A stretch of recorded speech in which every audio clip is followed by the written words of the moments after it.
All right, what's up, everybody? Welcome back. Another week, another awesome guest. This week, we got Jared Hamilton with us. He is the host of the Dieting from the Inside Out podcast. He's coached hundreds of people over the last decade, happens to be a blue belt in jiu-jitsu, and he's an expert when it comes to strategies as far as stopping self-sabotage, binge eating, emotional eating. So if you're struggling with that, this is the episode for you. So, Jared, welcome. What a intro. That's probably the best intro I have ever had. That's what I'm talking about. I love it. I take a lot of pride in these intros. It's good. And you have that certainty behind it. Let's go. I love it. That was awesome, man. I'm glad to be here. Hell yeah, hell yeah. So I know that the big reason I brought Jared here was because when it comes to mindfulness, he's like the guy in our space. So we're going to dive deep on that. But before we do, I'd love to get the origin story because it does. I love hearing how people started and their unique journeys, because I was doing a little diving and it seems like you weren't like the type of kid that was like fit from birth, right? You weren't born with a six pack. No, man. So my everything with my evolution, if we want to call it that, has been a complete accident. Like in a weird way, it's just kind of funny how that went. Because so I'll try to make it the shorter version because I could talk for an hour and a half about the origin story alone. So basically, I grew up as having no idea what I wanted to do, like career wise and my stuff. Because you're right, I did grow up a fat kid. I grew up struggling. I grew up like that kid that always struggled. Like I was handed a Weight Watchers book when I was like 9 because I was the chunky kid, and I'm like, Mom, how do I lose weight? Because whatever. And my mom was always a Weight Watchers person, so she just handed me a Weight Watchers book. So I started counting points when I was just a little kid, or trying to figure all that out. So yeah, by no means did I come out of the womb with a six pack. And then go through life, struggled most of my childhood life being overweight and stuff.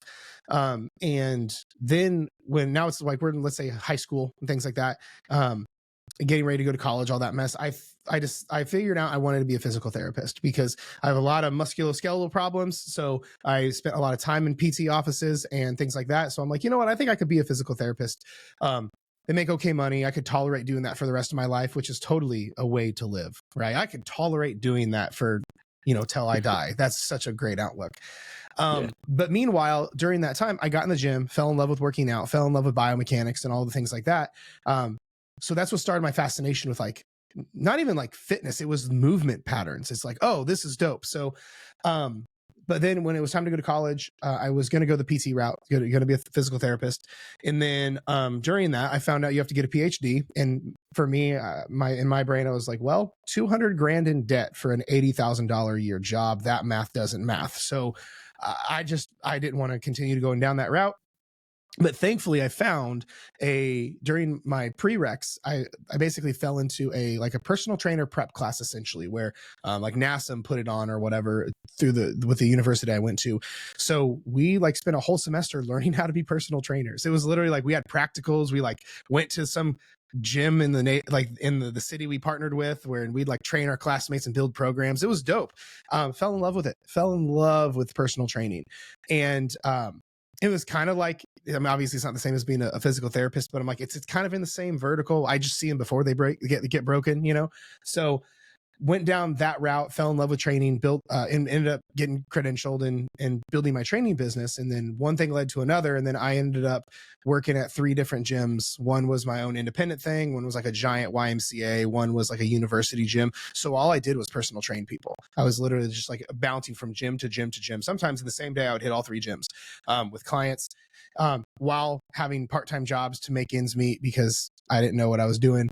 So at one time, I'm not even kidding, I was a trainer at those 3 gyms and a delivery driver at Papa John's and worked at GNC all at the same time. And on the weekends, help my dad in construction or whatever. So I was grinding like crazy. But it's weird. Clearly very lazy dude here, guys. Yeah, such very a lazy piece of shit. But it is kind of ironic, being a trainer and a pizza delivery driver at the same time. But it is what it is. Hey, I used to deliver Insomnia cookies. I mean, we got to do what we got to do. That's right, man. Train people in the morning, deliver pizza at night. I get it. How do you get So clients? Well, I feed them. right. That's right. That's right. So then that all happened. And then one thing led to another. And I ended up building a pretty successful in-person training business. I eventually quit every other job I had. And I was a full-time independent personal trainer that I built my thing out of a local mom and pop. I basically paid them rent. They left me the hell alone. And then I just built my local, whatever, 200 sessions a month. Like, I'm talking about a crazy schedule. So I was starting to get burned out and all the things. And then I learned about this cool thing called online coaching. So the very first thing I did was I hired a mentor. I hired a guy who built an online coaching business that I wanted. So I'm like, can you teach me how to do this? And he did. He's kind of now like kind of a legend in the coaching space, but he's a buddy of mine, which is kind of cool. So worked with him for like 5 years to get my business off the ground. And so worked with him. And then one thing led to another. And then I ended up scaling from then on out. And so now I have like a whole team of coaches and the whole 9 yards.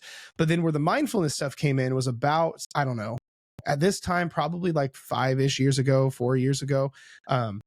Because for the longest time, I built my business on like what I would just call sustainable fat loss. Like, I was the sustainable fat loss guy. Here's how to drink wine, eat donuts, and lose weight and look good naked. Like, that was the deepest my shit went, which is great. A lot of people need that. But as I went through my own journey of internal transformation, I got into therapy. I learned way more about psychology and human behavior and healing and getting to the root cause of deeper issues. I started to feel heavy about what I was doing. Like, I knew I was helping people, making a difference, but it just didn't feel like my dream ran its course, essentially, is what it felt like. Mm-hmm. So one thing led to another. And I'm like, when I lack clarity, I like a mentor of mine years ago said, you just got to get quiet. You need to go spend some time by yourself. So I have this thing I do now about every quarter. I do what's called a Jared sabbatical, where I basically go get an Airbnb for like a long weekend by myself. My wife doesn't come, friends don't come. And I'm like by myself for days at a time.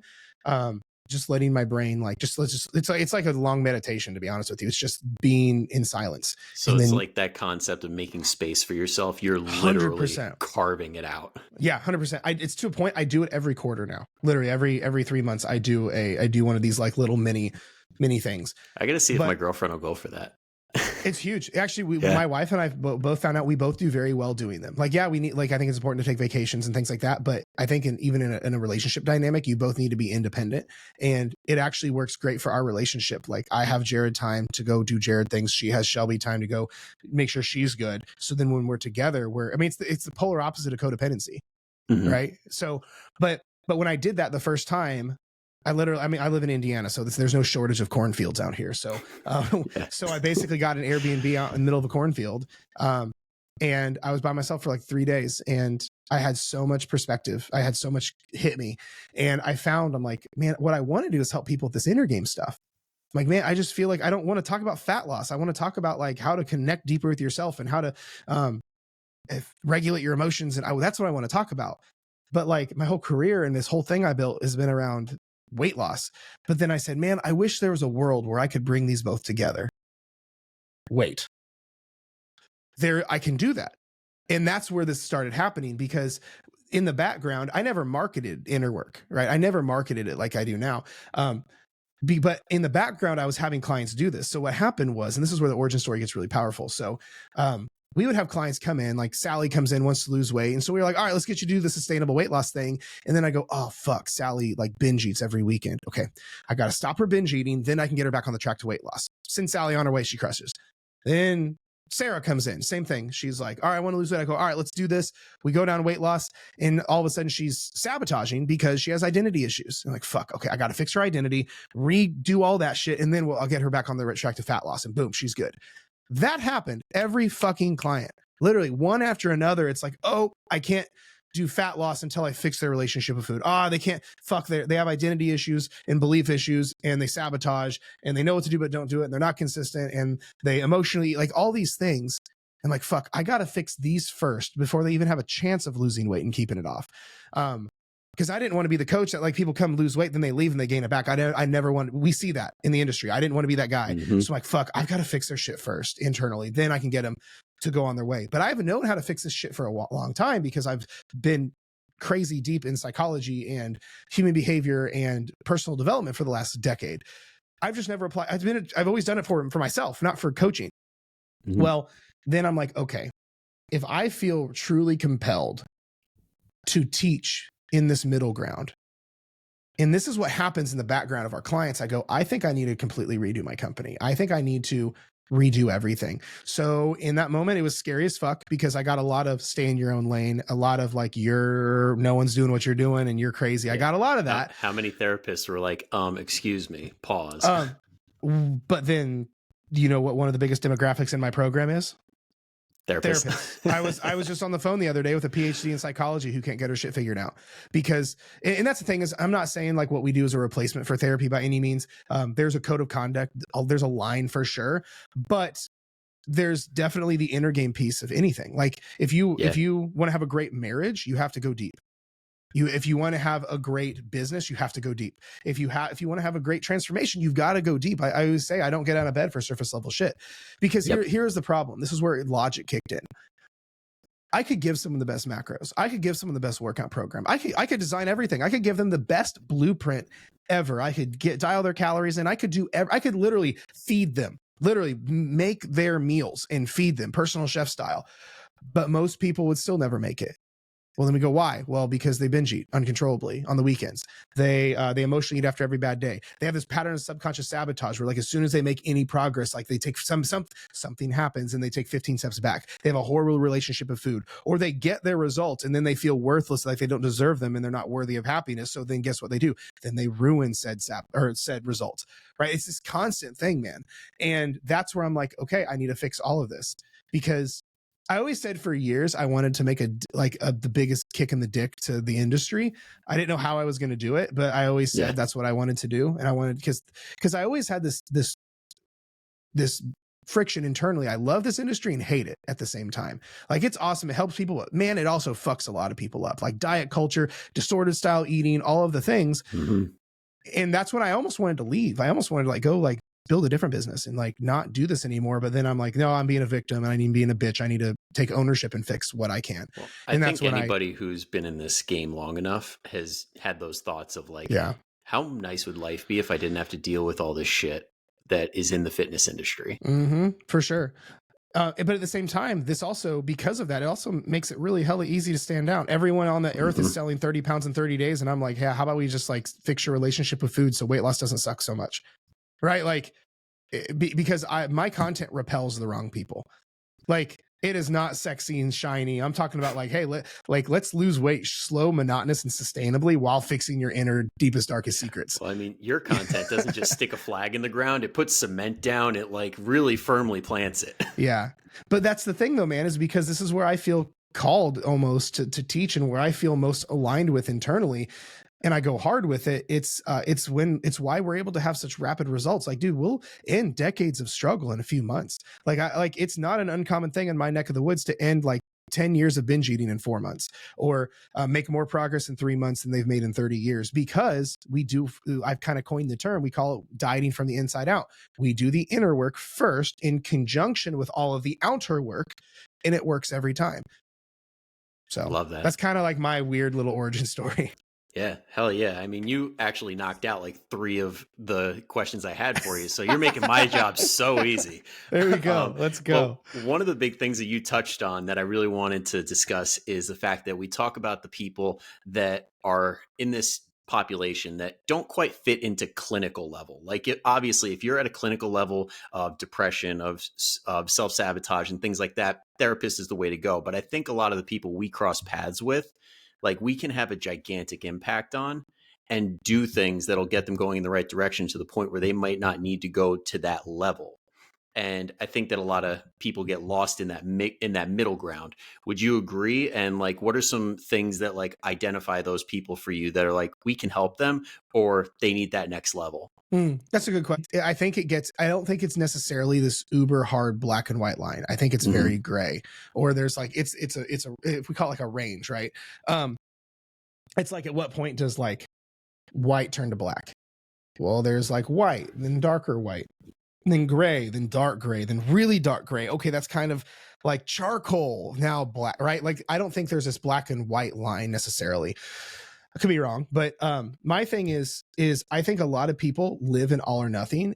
I see a lot of people who struggle with binge eating, and they immediately go to I have a binge eating disorder. right? Or they struggle with emotional eating because they don't know how to regulate their fucking emotions. So and that's just what they've done since they were a child. So they're like, oh no, I'm an emotional eater and I've got this debilitating eating disorder that I'll never get out of.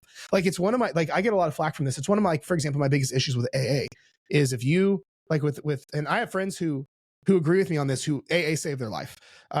Where like AA still doesn't change your identity. You still have to identify as an alcoholic versus my friends who are no longer alcoholics. They go, I'm not an alcoholic anymore. How do you get on the other side of something if you reinforce it with an identity? I'm an alcoholic. I'm an alcoholic. I'm an alcoholic. I'm a recovered alcoholic. No, then that means you're still an alcoholic. And then what do alcoholics do? They go find their way back to alcohol. So if you're a binger, an emotional eater, I've got an eating disorder, and you're reinforcing that identity, you subconsciously act in congruence with who you think you are. And that's why we sabotage. Right. Yeah. So we need to change the identity first and foremost. But here's the thing. I'm not saying binge eating disorders don't exist or anything like that. That's not what I'm saying. I think if you have like, let's just say an eating disorder, like you are bulimic, you binge and purge and like that kind of thing. Yeah, you absolutely need to go to a therapist who's licensed, who specializes in that. Like if someone comes to me and they're like, and they're in that camp, I will absolutely say, hey, I'll do what I can, but this needs to be in conjunction with a therapist who specializes in eating disorders. Our clients who work with us and a therapist, oh my gosh, bro, it's insane. Yes. But the thing is, though, I think a lot of people confuse disordered style patterns, disordered style eating with eating disorders. For example, I cannot tell you the amount of clients that we've worked with who have struggled with binge eating their entire lives, who they just had a bad relationship with food. They're always taught good food, bad food. So as soon as we go, all foods are neutral, then we start teaching them how to incorporate these foods in moderation. Binge eating is gone and never get returned. Or someone who, let's say, emotionally eats. And so maybe even a therapist or someone else said, oh, you have an eating disorder and you're going to have an eating disorder the rest of your life. So then we teach them how to regulate their emotions. We teach them breath work. We teach meditation practices. We teach journaling. We teach inner child work on how to hold space for what you feel without coping with or turning to food to cope. And all of a sudden, 30 years of emotional eating is gone that quick. Actually, to be honest with you, for us, emotional eating is one of the fastest forms of binge eating that we can fix. Like for binge eating, we actually have binge eating broken down into 4 parts. There's literally 4 specific reasons you binge eat. I've yet to find a 5th. But emotional eating is one of them. And it's one of the fastest to fix because as soon as we find and teach how to handle your emotions in a healthy therapeutic like way, it's gone. It's completely gone. And that's the cool part. So that's why I think there's definitely a line. It's almost, I feel like the line of what we do and help people with on the inner game versus like when does it go to therapy is like the difference between, well, a personal trainer and a physical therapist. People go to personal trainers all the time with low back pain because they don't have a strong core versus like post-surgery. All right, you should probably go see a physical therapist, right? I feel like maybe that's a bad analogy, but I feel like that's a very similar correlation of like what are the lines of a personal trainer to a physical therapist versus what we do to a clinical therapist. Like I think it's the more severe of the issues and depending on what specific problems there are.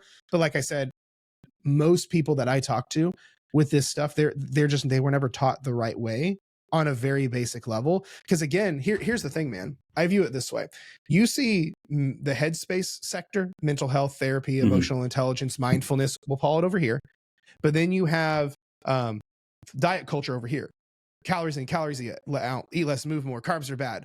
They are like on polar opposites versus they have to come together. Because here's the problem where most people struggle with, and this is where I developed my program, is you cannot heal through something that you avoid the trigger. For example, if I am scared of heights, climbing up the ladder is what triggers the fear. I can be zen as fuck at the bottom of a ladder, but it's when I climb the ladder, it's when the trigger hits because I'm in fear of death, right? The brain goes, oh, this isn't good. And that's when I get triggered of the fear of heights. But what if I said, what if someone said, I can teach you how to get over the fear of heights without getting on anything tall? That doesn't even logically make sense, right? Because you have to, and then how do we face a fear or how do we get over fear? We face it because and how do you even know it worked? Right, exactly. But it involves getting the level of the trigger. We cannot avoid and then heal through it. So with this stuff, it's the same thing. Most people, the thing that causes their binge eating, their emotional eating, their sabotage, their knowing what to do but not doing it, their perfectionism, their all or nothing, the trigger is weight loss, is the desire to lose weight. Because notice people are all or nothing people and perfectionists in weight loss, but not at work. You're start over Monday in weight loss, but you don't do that with brushing your teeth. You're you know what to do, but don't do it here in weight loss, but not with like your household responsibilities, right? It's because this is the trigger. But we can't. And I've seen this happen. I've seen people stop diet stuff. They're like, fuck weight loss. I'm gonna go to therapy. I'm gonna go to a food freedom coach. I'm gonna go to someone over here, way over here, to help me, and they get good. Then they go, all right, I'm ready. I'm ready to come back to weight loss. And it triggers like an ex-boyfriend. Because of course you're going to feel better because you went so far away from your trigger. I'm on the floor. I'm not scared of heights right now. But if you put me on the very tip top of my 2-story house, my heart rate's probably going to flutter a little bit because I'm now in my trigger. But if I never healed through it and worked through it, of course I'm not going to be good when I come back to it. It's like your ex-boyfriend or ex-girlfriend all over again. So that's why what we do, I think this is why for us, like the way that I teach it, it's a staged process. Like stage 1 for us, we call it dieting from the inside out, where we fix these things first while getting good habits in place around the weight lossy things. Then that merges into stage 2 where we can actually focus on fat loss, but it's in the same container because we need a level of mild triggering to start to heal through these things and work through them. If you feel uncontrolled around food and once you start, you can't stop, taking the Oreos away doesn't fix anything. But letting you binge on the Oreos doesn't either. So then what do? We put strategies in place that make it impossible for you to fail, that slowly heal that relationship with that food. So there's this giant middle ground, man, that these two worlds have to be in. And that's where I lean into, is this middle ground. Actually, that kind of thing. Gotcha. Yeah. I mean, a lot to unpack there because I mean, we touched on a lot of things, but the big thing that stood out to me is like the whole concept of identity change. Because when we look at surveys of people who have lost a crap ton of weight that have kept it off for good, what's the resounding thing that keeps coming up? Well, I am a new person. I'm a different version of myself. And I think that that's where a lot of people really need to embrace. It's like we need to be this new person. So when it comes to that aspect of everything, when we're trying to solidify this new identity, like how long do you think that would take for somebody if we're talking about like the journey? It totally depends. And that's the thing with this, man, is when people say, how long is this going to take? Like, I can't tell someone. I mean, I could guess. I could be like, well, you're probably going to spend 3 to 6 months working on your inner game. Then we got a pound a week averaged out. You have 50 pounds to lose. Let's just say 50 weeks. I could estimate, but I think that's going to cause more of a blockage than anything, because as soon as someone feels behind, now they're in survival. They're like, oh, I'm behind. I got to do this now. Versus when someone's like, how long is it going to take? My favorite answer is longer than you want, longer than you think. Yeah. But here's the thing, man, it doesn't matter. Like if you, like, the way I frame it is like, if you had a kid that sucked at 3rd grade, they just struggled with 3rd grade, are you going to force them into 4th grade when they're not ready? Or are you going to begrudgingly hold them back because rushing them will cause more problems? You need 3rd grade shit to go into 4th grade. It's cumulative. So this game is going to take a lot longer than what most people want. But the thing is, it's what most people need, because if someone's desperate for their result, they're not ready for it, first and foremost. Desperation is not the foundation to achieve anything. If I'm desperate to make a sale from you, you can feel it. And I'm probably going to do something dumb with the money. If a girl's at a bar and a guy is desperate to get in her pants, it's repulsive. You can feel that shit. So what do you think is going to happen in weight loss when you're desperate to lose weight? Like, people say, oh, I'm willing to do whatever it takes. And I'm like, that's a terrible strategy. You should not be willing to do whatever it takes. What if I said I'm willing to do whatever it takes to build my business? I'm willing to cheat, steal, lie, be unethical. Well, that doesn't sound very good. You shouldn't be willing to do whatever it takes. I literally wrote an email for this product that I'm getting ready to drop. And I said, this is not for, I basically, one of the things I said, this is for you if you're cool with this taking, or no, sorry, this is not for you if you're willing to do unsustainable things. Because it's a totally sustainable thing. But like, if you're willing to do unsustainable shit, I don't want you in my program. I don't want anything near you, because you shouldn't be willing to do whatever it takes. So that's kind of the way that I view it. So when people are like, well, how long is this going to take? It's like, well, longer than you want. But I always say this: when you do this game the right way, heal from the inside out, slow, sustainable progress, all the things, weight loss is fast. It's just not Amazon Prime. I've taken people and seen it happen. Like let's throw out these numbers. Someone struggled for 40 years, 4 decades. And in 1 year, they're a different human. That sounds fast as fuck to me. It's just not Amazon Prime. Everyone wants Amazon Prime. Everyone wants, like, the scale hasn't moved in 2 days, I did something wrong. When in reality, this game is fast as fuck. It's just not overnight. Struggling for a year and being completely new in 1 year is fast as fuck.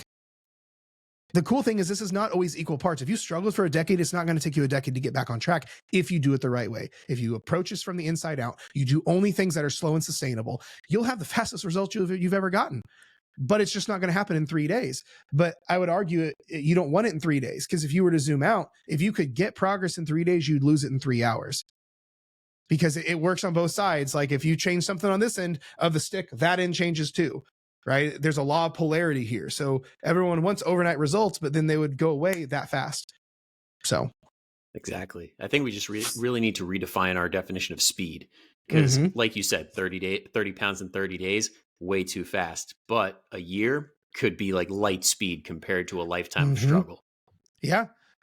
The thing is, I would almost go so far to say this, like, one of our core values that we coach with is having fun and being happy on the journey. Would you not rather a little bit slower journey, but you love every second of it? Like, think of it like, if we put specific timelines, would you rather grind your face off for 6 months and lose 30 pounds and you hate every second of it, or do it for a year and a half, but you love every second of it? You have your favorite foods every day. You don't miss a single social event, and you had 18 months of bliss while losing the 30 pounds. You know, if you're the person that says, nope, I don't want the 6 months, then I'm not your person. I think we have some work to do around that. I think we're a little bit desperate. I think the fact that we're willing to sacrifice that much is a problem. But I'm in the camp of like, oh, you're cool, like losing 30 pounds over 12 to 18 months because you want to be able to enjoy the journey. That's my kind of people. And you'll find those are the most successful, because how you lose the weight is going to look exactly like how you maintain it too. So. Exactly. Because, I mean, let's be honest, we eventually get to a point where we're living how we normally live, and our progress is literally just dictated by more or less calories. We eat the same types of foods, we do the workouts, and we push ourselves, but all the other stuff surrounding it, like the mental work, like eating high quality foods, it's already ingrained. It's not going to change the second you go back to quote unquote normal eating. Well, I had a post that pissed off a lot of the internet the other day. And I basically said, if you have a list of diet foods and then a list of regular foods, then this is why you struggle with the same 20 pounds for 20 years, because it shouldn't change. You should, when you're dieting, you literally should be the same. Your choices should be the same, whether you're dieting or not. And which means when you're not dieting, you should have you should have protein, you should have fruits and vegetables, you should have plants, but you should also have moderation in your favorite foods. And when you're dieting, it's the same shit, just less of it. You should still be prioritizing protein and whole foods and all those things, but moderation and everything else. If someone's diet strategy and their only way to lose weight is cut out entire categories of food or their favorite foods, you're fucked. You will never make it long term because it's not practical or sustainable. So that's my prerogative, at least. Exactly. No, I think this is one of those things that's recurring with all the really good coaches in the space. It's like we're getting away from that old school mentality of you're on a diet, you're all in. This is that time to put in the work and go hardcore. When it's like, no, that's a really quick way to get a lot of progress and then lose it all really even faster. Though that, in my opinion, that all came from like 70s bodybuilding. Literally, most of the bullshit that we hear from diet culture, it's from bodybuilding. But none of okay, that's still a sport and it's an industry. But if you're not gonna get on stage and flex in front of a bunch of strangers, then stop following that protocol. Like, if you look at the model of like grind your face off, do all this unsustainable shit now so you can have this result, that's literally called show prep, where you're going to get down to sub levels of body fat, flex for about 5 minutes, and then get off stage and binge your face off. Like, if that's your vibe, have fun. But if you're an average Mrs. Jones who just wants to look good naked, feel better in her own clothes, and enjoy wine on occasion, you don't need to be following those accounts. You don't need to be following those plans.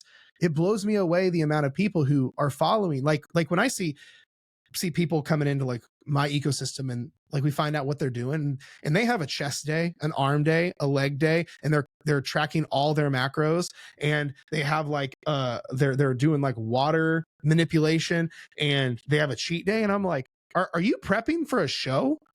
And they go, no, I'm just trying to lose 30 pounds so I can look good in a bikini, or look good in my be comfortable in my own skin. And I'm like, why are you doing show prep? And 9 times out of 10, it's actually because their coach is a bodybuilder who doesn't know how to Mm-hmm. coach, and they let their plan bleed in their clients' plans is what that is. Yep. The ultimate sin in the beginning of coaching is when we end up giving our clients the same exact plans we're on or whatever. But a lot of people don't realize that, especially in bodybuilding. I mean, you pretty much just laid out exactly what I did when I was 22. all these all these bodybuilders that are in their early 20s, like they get shredded. Like I got down to 6% body fat and then gained 40 pounds in 3 months. Like this is not long-term strategies. Yeah. And that's the thing is, what's funny is even back in the day, I used to prep, like I had a couple bodybuilding athletes. You can still do the same kind of stuff. I was having, like, my athletes were wanting cheesecake, and I'm like, cool, make it work in your numbers. And they enjoyed cheesecake with no stress, no sweat. We were working out as little as possible. Like, it's the same kind of stuff. So even the way, like, even from the bodybuilding side, like that stuff, that's not the right way to do it. Like, that's like such old school Arnold stuff before the internet and education, you know? But the problem is that's what's most profound in the digital space. So every average mid 40s, middle-aged mom who's just trying to look good and feel good, with the greatest intentions ever, they end up going down that route because it's what's targeted at them. So it's not their fault. But that's the thing is, but a lot of them don't even know there's another way. And again, it's no judgment. It's not like it's not like I'm like condemning. We need to make this more well known that, like, yo, you don't have to do the crazy shit. Like, one of the most common things our clients tell us when we really hit the stride in fat loss, they go, I feel like this should be harder. I feel like I should be doing more. I feel like I should be eating less. I go, no. That's what diet culture taught you, you know. But most people aren't even aware. Like, the way that I think about it, an analogy I use is imagine a dog who was you raised as a puppy, or as a puppy was raised by abusive owners. It just thinks all people are assholes. It's all it knows. A dog that was raised by abusive owners from day one, from out of the doggy womb to 2 years old, that's all it knows. It's like, oh, I don't know any different, until it gets around an owner like me, who my dogs get couch and cuddles. And then they're like, oh, fuck. You know what I mean? So it's the same thing with diet culture, though. If someone grew up in like the 60s, 70s, 80s around diet culture, all they were taught is points, and carbs are bad, and 1,200 calories, and cardio, and don't lift, like, shut down your emotions, grind. That's all they were taught. So from a mental conditioning side, that's all they know. That's all. Here's the deeper part. The brain views that as doctrine because that's the only way they've seen, we'll call it, success. But it's not, that doesn't get rewritten until they do something really uncomfortable, work with someone, let's say like you or me, who's going to do this the right way. And then they're going to see success doing it the right way. And they're going to go, oh, I didn't know this land existed. Just like the dog. So we have 3 dogs. My 2 girls were raised by abusive assholes. So it took them a while to trust me, the man, and like I'd go to pet them and they'd like wince real hard. But then after getting experience of, oh, he's not going to hit me. Oh, his pets are actually kind of nice. He let me sit next to him. Then the brain goes, oh, we're not going to die. This is actually might be pretty cool. And this is how we do it with clients, is when we have to really teach someone to unlearn all the old bullshit. It's one of the most powerful ways is just to get them great results doing the action that's in the other direction of the old shit. So when someone comes to us and says, Jared, I'm scared to eat chocolate, I literally put chocolate in their plan every fucking day. Literally, we there's this thing in coaching we call it, it's kind of a corny thing, we call it the gas station method, where I literally will tell someone who struggles with their relationship with food, I'll find out their favorite food. Let's say they love chocolate, because everyone loves chocolate. Yep. And I'll go, cool, I want you to go to the gas station every single day and buy 1 candy bar. All candy bars are 300 to 500 calories. Actually, to be honest, they're getting even less, because like fun size is now like this big. Like, I remember when I was a kid, like Halloween candy was like pieces like this, but now it's like you could eat a handful for like 15 calories. It's stupid. But we'll have our clients like, cool, go to the gas station every day and get a candy bar, any that you want, whatever your favorite is. Bring it home and eat it. Their internal self is like, no, carbs are bad, sugar's bad, I'm going to get fat. Okay, let that old self have a hissy fit. It's fine. It'll learn here in about 3 days. And we'll have the client do this. And they're scared as shit, but that's okay. That tells me we're doing the right things, right? It's just like, to get over the fear of heights, you got to get on the ladder and it's not comfortable. That tells you you're doing the right things when you're uncomfortable. So then we have our clients eat their Reese cups in their calorie deficit. And then all of a sudden, after 4 or 5 days, nothing bad happened. The scale didn't spike, or like the scale went back down. My favorite thing is within like that first month, let's say they lose a little bit of weight. Let's say they went from 190 to 180 89. 1 pound. Something snaps in their head. Something mentally goes, oh, I get it. It's what I call their come to Jesus moment. They go, I get it. Because what happened is we introduced their brain what's called irrefutable proof. They ate literally Reese cups every single day inside their calorie deficit, and they lost weight and nothing bad happened. And it's literally like the brain goes, oh, we get it. Because what this is doing is it's going straight to your brain. It's going great to your, like the way the neurological processes, I guess if you should say, we're going to do, this is neural pathway work. If this was the old neural pathway, I think about neural pathways like a trail in the woods. This is the way. It's always been this way. It's carved out. You can tell it's always been used. Developing a new neural pathway is creating your own. It's scary. It's sticky. You don't know it's over there, but you go down it a few times, all of a sudden you can start to see like it's starting to carve its way now. The grass is laid down and you're getting more dirt. And then all of a sudden that's the new way. That's all we're doing. And what's crazy is as soon as we have a client or someone who's struggling with these deeper issues, do it the right way. That's scary. And as soon as they see the smallest piece of results, or they just don't see anything bad happen, it's literally like something magical snaps in their brain. And it's what the epitome of dieting from the inside out is for me. So yeah. And I love that because a lot of people do get hung up on these trigger foods, the ones that they say, hey, I can't just have one. And when it comes to trigger foods in particular, I know that you got the gas station method. Are there any others that with people that really struggle having it in the home? What is something that you like to do with them? So here's the thing. There's a few things. To fix your relationship with food, we need to change 3 things. Your beliefs around the food, your beliefs around the foods, your emotions and attitude around the foods, and then your actions around the food. You have to have the trifecta.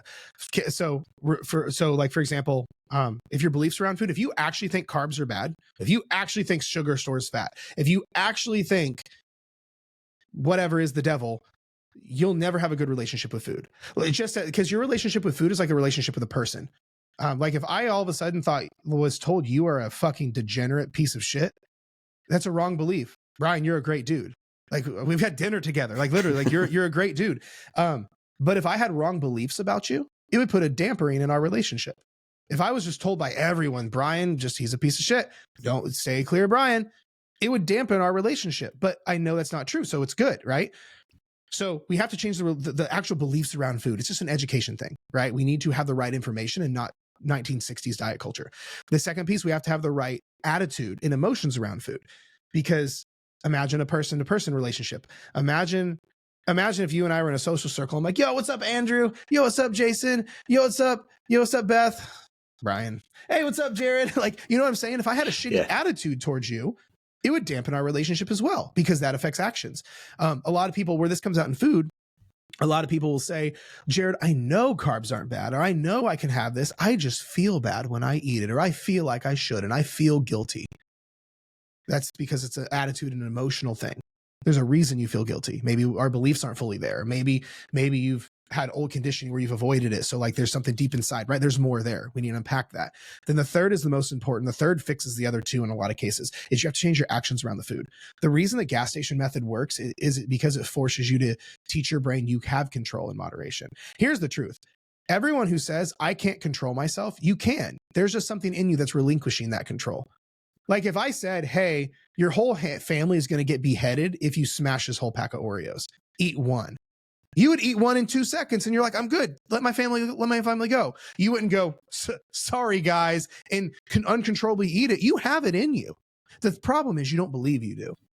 Because here's the issue. When you lie to yourself long enough, you eventually believe it. Calling foods trigger foods, calling foods cheat foods, calling foods bad, saying those are my uncontrolled foods, those are my free foods, that is killing your relationship with food. That would be like me calling my wife a bitch every time I talk to her. Hey bitch, how are you? Hey bitch, will you make me a sandwich? Hey bitch, how was your day? It doesn't matter how lovely it was. That doesn't feel good to say. It would hurt our relationship because all the other associations that go with it. So when we're calling foods all these different things, saying a million times, I can't control myself. I have family who literally will like pound like candy in their face, and they're like, oh, I'm so addicted to this. No, you're not. You just are lacking some willpower and control right now. But saying I'm struggling with my relationship with food, or I'm lacking control right now, is an entirely different thing than I'm addicted to this.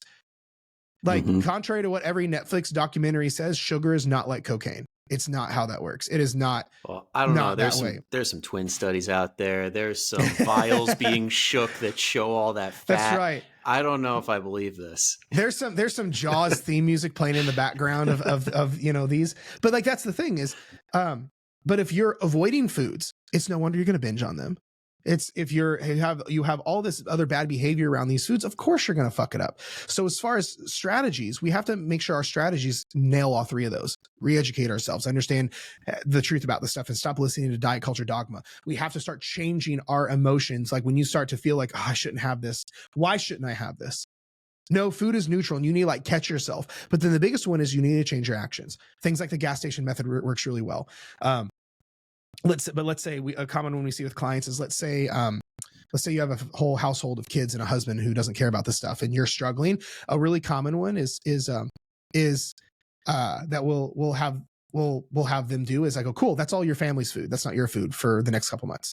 Because here's the thing, fixing your relationship with food, like this stuff I'm showing you, is a temporary thing. Because then you'll get fixed and you will not struggle and you'll be able to have anything you want in the house. But the problem is you having the family size bag of Doritos, all the Oreo, like it's setting you up for failure right now. But those foods aren't bad. Those are just foods you are currently struggling with. No judgment, no big deal. So what we do to fix that is if you have a house full of kids and a husband and all the things, is cool. Those are their foods. Like literally take a Sharpie and write Dad or Jason or Joe or whatever, whose name's on it. Those are not their foods. Mom still needs to go do the gas station method. If you want the chips, cool. You can have chips. You got to go to the gas station, get the little vending machine size bag of Doritos. Because what we're doing with here's the thing, if you struggle with control or moderation, things like this, if you really struggle with it, what we're doing is training your brain that it actually does have control. Because here's the thing, if it's in the past, your brain believes it's doctrine. It believes it to be true. If every time you've had Doritos, you went batshit crazy and smashed the whole bag, your brain just like, that's just what we do. And it gravitates to that. We have to give your brain a new familiar. But right now, if I just said, yeah, just have a handful and put it back, that's setting you up for failure. So when you don't have it in your house, that's step one. That's most people's means to an end, and that's terrible. This is just step one. Step two is go out and get the thing, bring it home and eat it and enjoy it. Because bringing it home is the most important piece. Because if you go eat like the candy bar in the gas station parking lot, that's fine, but it's different. Your brain doesn't think you can have this shit in your house. So when you go to the gas station and get the candy bar, get the mini bag of chips and bring it home, your brain is going, oh shit, here we go. Oh fuck, she's about to go at it. Wait, why didn't she binge? We always binge. Your brain doesn't know if you have the mini bag or the big bag. All your brain knows is we didn't binge on the chips. What the fuck is going on? I thought this whole time we're uncontrolled and we're addicted and we have no power. Hang on. This is a pattern interrupt and your brain's like, wait, hang on, what the fuck? Because here's the cool thing. I'm about setting our clients up for success. You can't binge on what's not there. You go buy the single serving, bring that fucker home and eat it. Your brain is literally having a panic attack. Not a panic attack. Your brain's having a hissy fit going like, wait, we always binge. Why didn't we binge? Holy fuck. Wait, hang on. And it's literally freaking out. Yeah. Because you've binged for 30 years and you just out of nowhere didn't. But then you go do it every single day. You'll go 30 days without binge eating, doing it, and your brain's going to be like, I don't know what this bitch did, but I guess she's got control now. And it's proving to yourself and your brain you do have self-control. Then over time, we'll start to bring the foods back into your house and things like that. And there's ways around that. There's a progression with it. But the thing is, that's the premise behind it. Now, let's say you can't go to the gas station every day. That's another one we'll get or something like that. This is when I'm a fan of giving yourself your hard line in the sand. If you have a bag of pretzels, you empty that bag of pretzels into a ton of little baggies of single servings, and you say, I'm allowed to have one a day. I'm allowed to have two a day. And you have the one or two, and that is it. Right? Where people go wrong is when they're sitting on the couch with the family size bag, and you don't even know. Right. But if you go, nope, you can get anything in single servings, whether you go get the Costco box of Doritos, that's all the single servings. You get they sell Oreos in like 2 packs now. You can literally get anything, but you have to start changing the actions around this stuff because avoidance never made anything better because your relationship with food is just like a relationship with a person. If there's baggage, you have to have boundaries and communication. So, and that's all we're doing. So 100%. And I'm just curious because I know a lot of people hearing this are experiencing that resistance already in their head. Like, I don't know if I could do that. And it's really that reflection of fixed beliefs. Now, if somebody has that where they're just so fixed in their mindset that I'm not that person, are you kind of like almost Hormozy-ish where it's like you got to outwork your beliefs, or do you have a different way of going about that? Yes and no. First of all, we need, so here's the thing. The one thing a belief needs to live is certainty in evidence. So if you take away evidence or take away certainty, now you have a chance to dismantle that belief. It's like a table. If I have a table with 4 legs and I just unscrew the bolts a little bit, now it's shaky. Now I don't have certain, now all of a sudden it's shaky, shaky, shaky. Then the bolts start falling out, right? So for example, this is how I break people really quick of all or nothing mentality and stuff like that. When someone says, I'm an all or nothing person, I go, okay, is that what? So like, have you ever been late to work? Or let's say someone's like, I'm an all or nothing person. And I go, cool. Well, can you give me an area outside of weight loss? You're an all or nothing person. And they go, oh yeah, my kids. And I go, okay, so little Billy, has he ever not cleaned his room when you told him to? And they go, oh yeah, all the time. I go, so what'd you do? I made him clean it. I go, oh, you didn't like put him up for adoption? Because like if we do the bullshit you do in weight loss because you're all or nothing, you would literally put him up for adoption like in 2 seconds. I go, have you ever, do you love every single room in your house? Every color, every wall decoration, all whatever? No, we have this like downstairs bathroom that has this ugly pink paint. So did you sell the house? Burn it down? Get rid of it? Well, no, we love everything else about the house. Oh, so like you focus on what you do like and you don't worry about the thing that you don't like that's downstairs. So why do you go, I'm all or nothing when you miss a workout? You say, fuck my nutrition, fuck all this. I'm starting over Monday. I guess I'm confused. All I'm doing is dismantling a belief and giving them evidence that maybe they aren't quite the person they thought they were. Because I'm not going to argue with someone. I'm not going to be like, oh, you're this, you're that. But I'm telling you, you can see it in their eyes when they do that. Or when they're like, well, I'm just the kind of person that I have to change my shit up every week. Otherwise, when I get bored, I don't show up. I go, so how do you brush your teeth? Do you brush your teeth the same way you have for the last 30 years? Probably I'll start on the right side of your mouth on the outside with the same. Oh, interesting. So why don't you have to change your teeth brushing routine every night?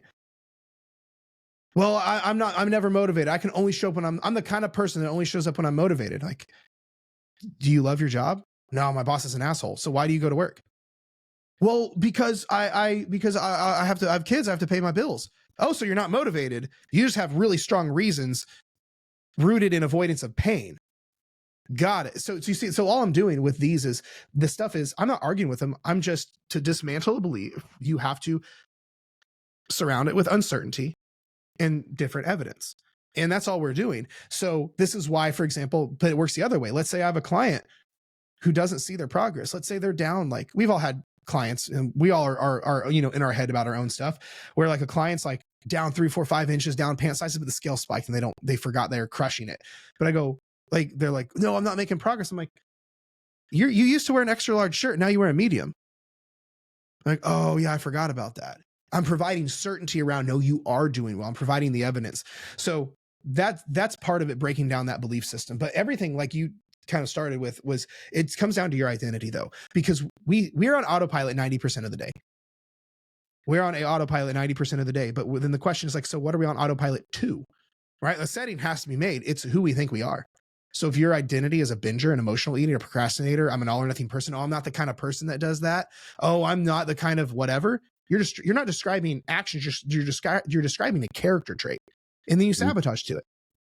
Yeah, it's funny as you're saying that. It reminded me like of a Charlie Weingroff quote when he would come in and do in services for my old place. He said, he's like, listen, if anybody's going to ask a question, you can't reference the person that you learned it from. You need to cite the mechanism, or like you got to say why you're doing it. You cannot say somebody's name. And it sounds like kind of how you're saying, like you can't like try making your case without saying I'm the kind of person. And only rely on actions or whatever proof you have. Yeah. I mean, the way I think about it, it's the difference between a noun and a verb. Binge eating is a verb. It's something that you did, not a big deal. Binger is who you are. Ooh, that's a big difference. Something for me that I recently unpacked in my last therapy session is I found out that a couple of the things that I struggle with, like outside of this stuff, like just in my own personal life, it was in my head. It was when something goes from a failing to being a failure in my own head. Like if I fail at something, it goes from the action to the verb, right? It's like, oh, I messed this up. Instead of I didn't just fail, it's who I am now. It's part of my character. I just found that out. And I'm like, oh shit, that's powerful, right? Because we have to audit like where our identity and who we think we are is. Dr. Joe Dispenza said it best: to change your personal reality, you have to change your personality, because we don't get what we want, we get what we are. So to get more, we have to become more. That's some old school James Allen, right? So it's one of those things where you have to audit like who you think you are, because that's what you're going to be on autopilot to. People will make 10% change, like to the 10% they're conscious. They make like, yeah, I started losing weight, feeling better, but then something happened and I found I gained all my weight back. It's because you went on autopilot in the whole I'm not good enough, I'm a binger, I'm the kind of person that took over, and then you got the things that they got. This is why your beliefs are so powerful. Your identity is so powerful. Who you think you are is so powerful, because it's what governs your entire life. Absolutely. And I love how you got on that topic of, it's like, are you doing something? Are you doing an action, or are you that action? Because when you're doing, you have the power. Like you are now empowered to change what you're doing, rather than you're solidified. This is who I am. Can't change it. Just because you struggle with something, it doesn't mean it's who you are. Like, so say someone struggles with binge eating, that doesn't mean you're a binger. Just because you have a tendency to procrastinate, that doesn't mean you're a procrastinator, right? As soon as you identify as something, your brain guards it. That's the scary part. This is why people will sabotage to their failures, because they identify. It's like the relationship, your subconscious mind and your identity is like a mother bear. If you identify like, no, I'm a binger, and you go 4 or 5 weeks without binge eating, what do you think is going to happen? The identity is threatened, or so the subconscious mind is going to guard it and make you binge eat, because it's, okay, we're back safe now. This is where we're supposed to be. It's fucking dangerous, which is why if who you are, who you think you are, is made up of all the things you don't like about yourself, you will be on a forever uphill battle. It's like a thermostat on the wall, like Ed Milet puts it. It regulates everything. Yeah. And like you were saying before, how you could just kind of flip it on its head. You can use that in a productive way, where it's like when you have this new identity, then you could start saying, I'm the type of person that makes really good decisions. I'm the type of person that stays active most days of the week. And then you solidify the good stuff. 100%. Like a lot of parents in the house, when you see like your kid like starting to fuck off, you're like, you're better than this. No, you're a good student. You don't just not turn in your homework. That's an identity play. You're literally aligning the actions you want with who you want them to be. They're fucking off, not turning in their homework. You go, you're better than this, because their identity is better. So you're trying to pull them out. It's the same thing here. Like when you want to, like when if you're listening to this and you only show up when you're motivated. Now you're not motivated. I'm better than this. I'm not that kind of person anymore. And execute. Fuck yeah. That's what the kind of stuff I'm talking about. You have no responsibility to be the same person you were 5 minutes ago. I don't care if you've been this shitty person, that's identity, for the last 30, 40 years. You can change in a moment. We like to see it, like we see the rags to riches or drug addict to like life coach. Like we like to see those stories, but you can change your identity and decide who you're going to be in an instant. Where most people struggle with, they have to have something in real life first. Like you don't feel like a nurse until you get pinned. You don't feel like a college graduate until you get handed the paper. I remember when I first got my personal trainer certification, I had a different swagger as soon as I saw the check mark, right? It's because I waited till real life happened to feel the emotions and take on the identity. But you don't have to have the thing in real life. You can literally decide in a moment, this is who I am now. Absolutely. And I love that. That's why we're going to drop the mic on that one. But I can't let you go without asking one more question, because I do want to be respectful of your time. I don't want to keep you too long. But basically what I've been doing is leave a question for the next guest. So I'll get that once we wrap up. But the question for you is from Taylor Temple, who was on the previous one. What's the most impactful transformation or experience with a client you've ever had? There's so many. The one that comes to mind was, so there's one in particular that jumped to mind. We did a podcast on this. If anyone wants to hear the whole backstory and hear from her on my show. Hey, you give me the link. It's going right in the show notes. Yeah. So the podcast is called From Binger to Baker. So again, we talk all about this inner game stuff. Well, we had a client, her name was Heather. Heather is an incredible human. Heather loves to bake. I'm talking about like shit you see on like Her cookies look like art, like that kind of, like, we're not talking about just makes good stuff, like it's beautiful, everything she touches, like she makes. Heather, it's one of her passions. She loves baking. You know how hard it is to bake and be a baker when you binge eat and you have debilitating binge eating and struggle with your weight your entire life. So um, Heather turned out to be a client. She started working with us. We fixed her binge eating in a few months, stopped binge eating completely, changed her whole life, got turned around. And then all of a sudden she let us know that she's like, hey, I want to, I think I'm going to start baking again. Cause I don't binge anymore. Cause I remember I would feel so bad baking because I would always start to binge because I couldn't control myself. I have to try the cookies. I have to try the ingredients. I'm always around all the sugar, all the stuff. So I just like, it's something I've always loved doing. Heather opened up her own bakery. Like, I know how much it means, like building a business out of what I feel called to teach and my passions and things like that, and making a means of income out of doing what I love and what I feel most aligned with. So the fact that like she was able to do that for her because we were able to get her through her binge eating. So not only did she stop binge eating and lose a bunch of weight and has this crazy transformation, but then she ended up opening up her own bakery and stuff. Is pretty wild. So That's awesome. I mean, yeah. as a coach, those are the real wins. It's not, oh, this person lost 200 pounds on my program. It's like we gave them a piece of their life back. Yeah, man.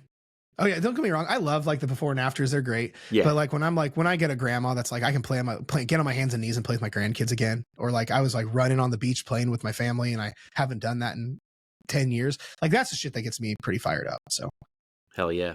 Now, if anybody's listening and they're like, damn, Jared just dropped a lot of good stuff. I want to keep learning from him and see more and maybe even a little skit here and there on Instagram. Where can they find you? So if you like this kind of content, my show is called Dieting from the Inside Out. It's available everywhere and on YouTube as well. And then I'm active everywhere, mostly Instagram and TikTok at Real Jared Hamilton on both. Yeah, and then you can just find me there. I always check my DMs, so always a DM away. So yeah.